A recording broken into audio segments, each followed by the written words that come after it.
Good afternoon, good morning, good evening, everybody. It is Monday, May 12th, and you know what that means. It's time for the High Risk Wrestling Recap. I am your host, Jeremy Pierce. Check out the socials, Charismatic Creatures on Facebook and YouTube, Charismatic_Creations52 on Instagram, and of course, the 215 on Twitter. And without further ado, let's get into news. Becky Lynch calls out fans because she's right. And Big E said the same thing when it comes to the ageism that fans attribute to the woman that once they get to a certain age, they're done. You need to move on from them. When you look at the top of the men's roster, most of the top stars are 35 and older. But if a woman reaches that age, they're done. That doesn't make any sense. You see the same thing in football when they say once a running back or a defensive lineman reaches a certain age, they are on their last contract and they can't contribute anymore. Also, Becky Lynch receiving the nickname Becky Hogan, which is not even close to being true. People don't really understand. The fans of today really don't understand the kind of power that Hulk Hogan had and the creative control that Hulk Hogan had, whereas Becky Lynch doesn't have that. But one, Becky Lynch not always does what's best, but she puts over fans. She puts over the stars. She puts over her opponents. She knows what she's doing. I don't know what else is there to say. CMLL's reaction to the WWE acquisition of AAA is nothing. It'll be the status quo as usual. Lucha Libre won't die. CMLL already killed AAA. They're just better than them. They already have a better partner in AEW. Speaking of AEW, their first book will be releasing later this year. It is the definitive history of AEW. Talking about the early years. It's coming out this November. I am all excited for it. November 4th is when it hits shelves. I think I will be grabbing that. Thekla, after much speculation, we can truly believe that she is all elite. If you watched Dynamite this past week, there was a little spider that showed up on the screen, and we thought, for a minute who could be, but it's Thekla. This is a good get for AEW in their women's division. Speaking of their women's division, the love of my life, Willow Nightingale's contract is set to expire in just a few months, but she is a top priority for AEW. She joined the division right around 2021, has just become a big star in the division. She is the future of the division. She is someone you can build on along with, Mariah May, Mina, Shirakawa, Toni Storm, Statlander, Hater, Sky Blue, Aminata, Megan Bang, Penelope Ford, Anna Jay, Harley Cameron. Your division is set. Looks good. Sign Willow Nightingale. Looks like a long-awaited match that we have been wanting for a long time since this John Cena heel turn was announced.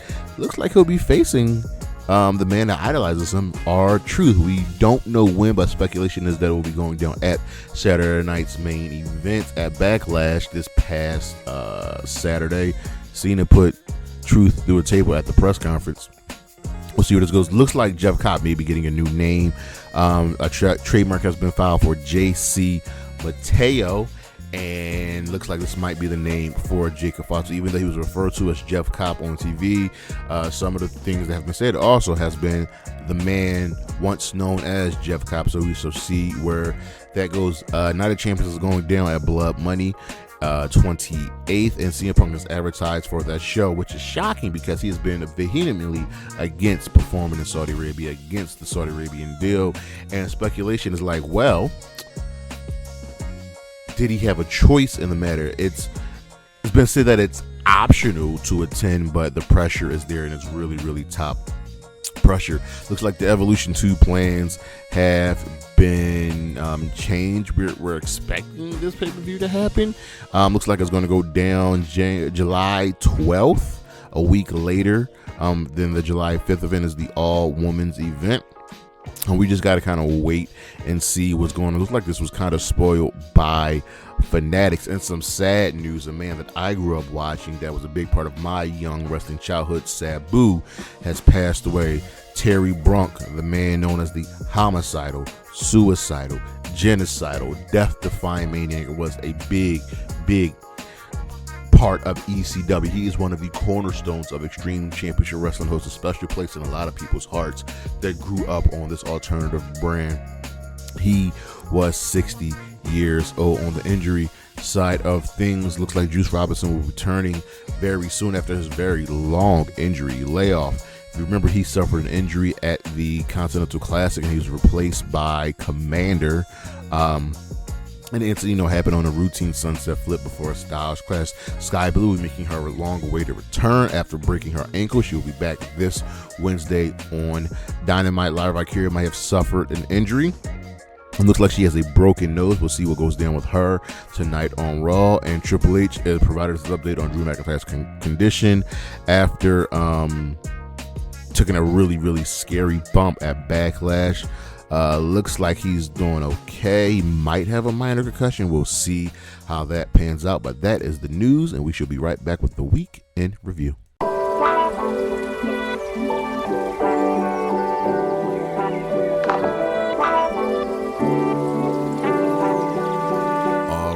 How we do with the week in review. We start off with Monday Night Raw. This was the go home show for Backlash. This show gets a fist.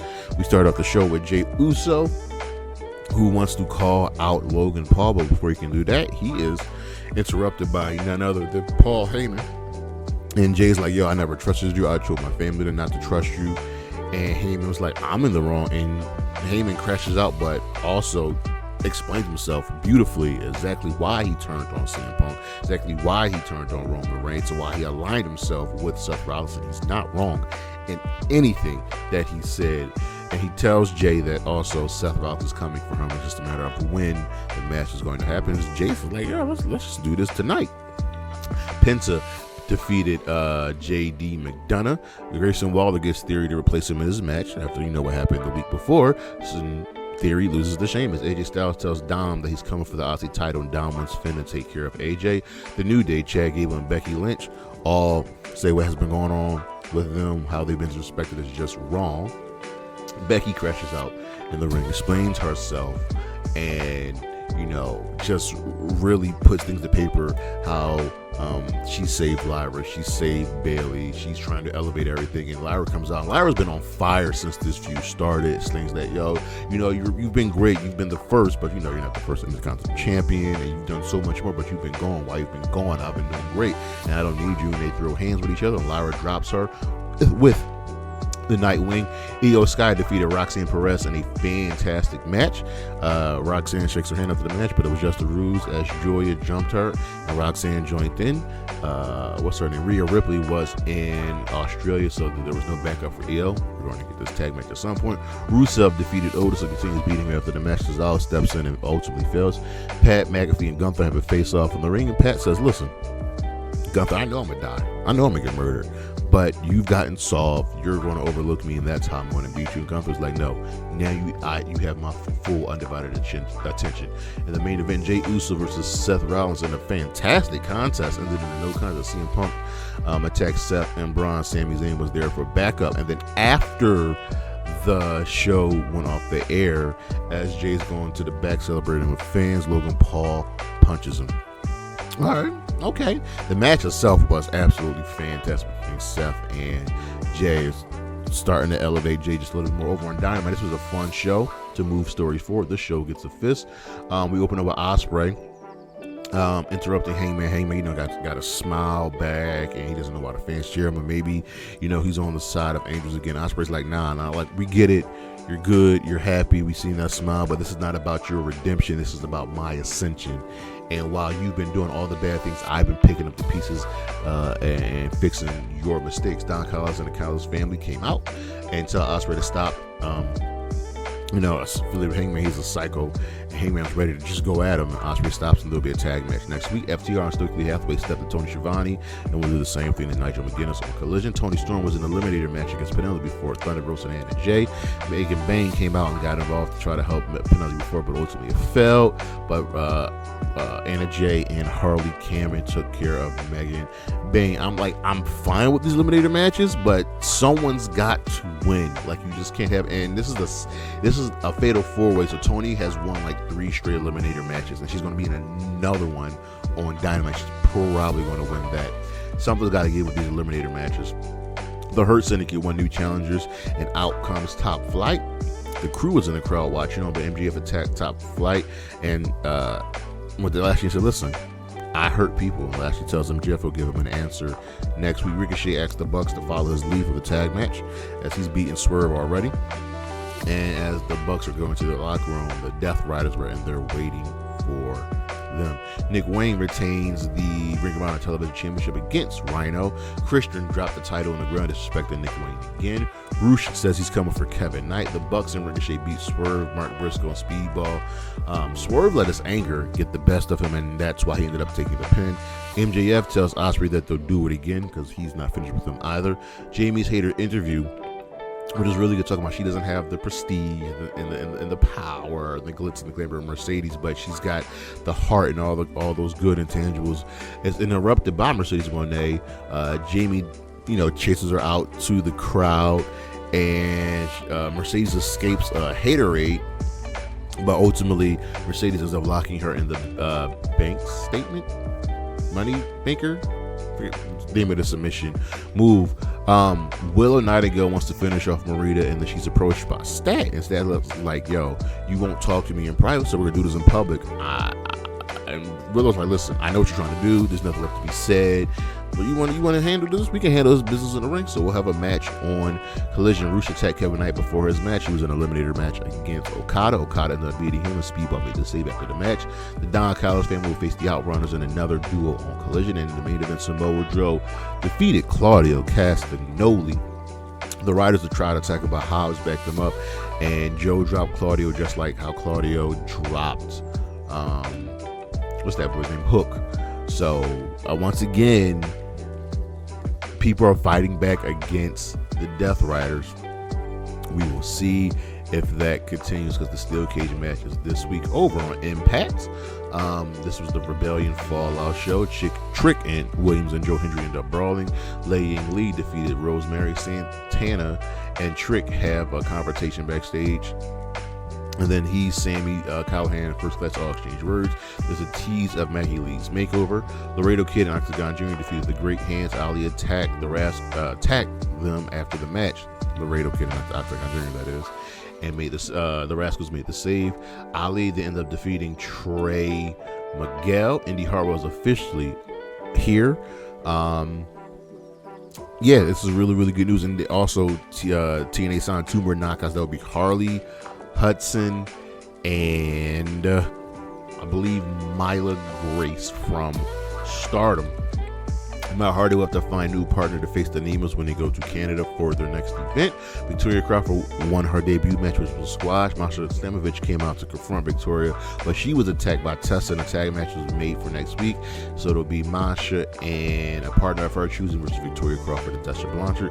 Tessa then assaults Ariana Grace backstage, as you are ruining whatever family legacy you had. In the main event, Steve Maclin defeated Eric Young in a dog collar match to retain the international championship. This was a bloody, brutal affair, and will be the last time we see blood in TNA for a good minute. Collision came on Thursday because they didn't want to, go up against the mediocre pay-per-view that was Backlash. But this was a fine show with story beats being moved forward. Tony still wants more challenges, and doesn't want to wait for Mercedes and Hayter. Remember, Mercedes and Jamie are in the finals of the Owen Cup, and their match will be going down at Double or Nothing. The Paragon about to be FTR one more time.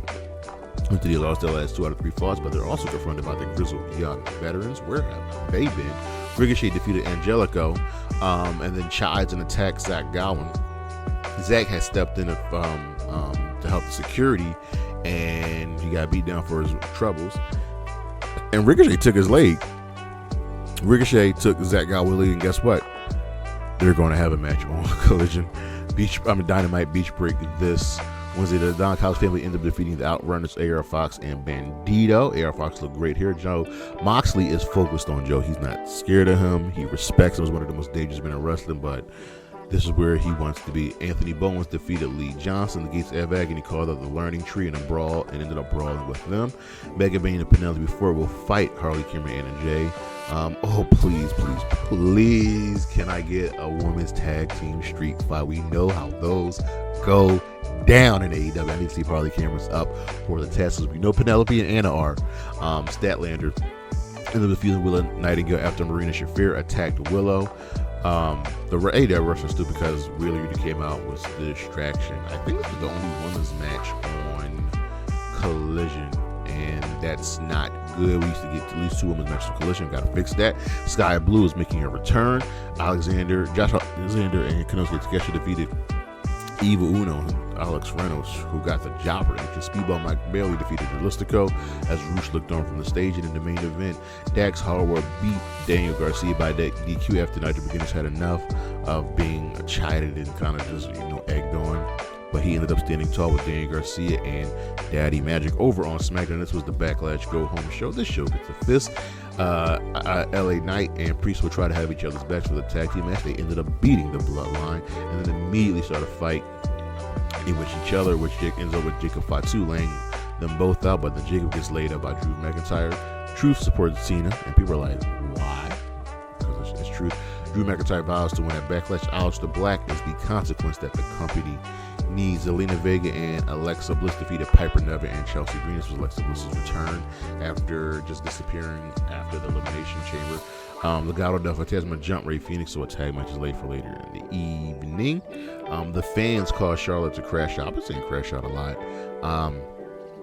She wants respect and she's getting booed. I think this is going to be the start of her face turn. Maybe it'll go well this turn. And as she's going to the back, Jade Cargill tells her to get to the back of the line because Charlotte wants the championship again.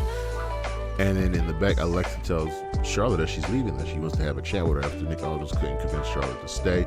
Nia Jax defeated Jade Cargill in a number one contenders match to face Tiffany Stratton for the championship. This will probably go down at Saturday night's main event. During the match, Naomi attacked Tiffany. Fraxiom wants the smoke, and they end up defeating the Street Profits. So looks like we got some new contenders on our hand. Aleister Black defeated Carmelo Hayes, which upset the Miz. So it's cool. It tells Jacob Fatu that they need more soldiers. And Fatu's like, I got one plan, all gas, no brakes. Yeah, I mean. DLY ended up attacking the Notice of the Machine Guns and Fraxiom backstage. Andrade and Rey Fenix defeated Los Garza in a really, really good match. And RKO out of nowhere, Cena came out, did the same shtick. And someone tried to RKO. Looks like it was Shawn Spears, but he ended up getting a real RKO from Randy Orton. Our matches of the week from Raw: IYO SKY versus Roxanne Perez. From Raw, Jey Uso versus Seth Rollins for the World Heavyweight Championship. From NXT, Kelani Jordynne versus Zaria. Go check this match out because it's good storytelling. It shows that Sol Ruka didn't know Zaria had this in her and can really turn it on. Also from NXT, Jordynne Grace versus Giulia in a number of contenders match. Another fantastic match. From Impact, Steve Maclin versus Eric Young in that dog collar match for the TNA International Championship. From Smackdown, Fraxiom versus the Street Profits. From New Japan, Resurgence, Azamine versus Mercedes Moné versus Mina Shirakawa for the New Japan Strong Women's Championship. From Backlash, Lyra Valkyria versus Becky Lynch for the Women's World Championship. And of Stars of the Week, Azamine and Mina Shirakawa. But that is our show. Thank you for listening. Thank you for watching. Check out the socials, Charismatic Creations on Facebook and YouTube. Charismatic_Creations 52 on Instagram, and of course the 215 on Twitter. I'll see you when I see you. Peace.